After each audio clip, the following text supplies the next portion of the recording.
Diyarbakır'da herhangi bir eve gidin, kapıyı çalın, şifre şu. Diyeceksiniz ki ezberçime. Kapıyı açan size diyecek ki mabırçı oğlu bırçine bekliysen içeri gel. Hemen karnınızı doyururlar, kaçar çayınızı da içirip gönderirler.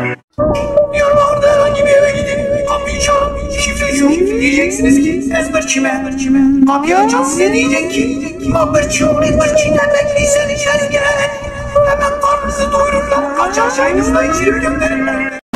Diyarbakır'da herhangi bir yere gidin, kapıyı çalın, şifre şu. Diyeceksiniz ki ezberçime. Kapıyı açan size diyecek ki mabırçı oğlu bırçine bekliysen içeri gel. Hemen karnınızı doyururlar, kaçak çayınızı da içirip gönderirler.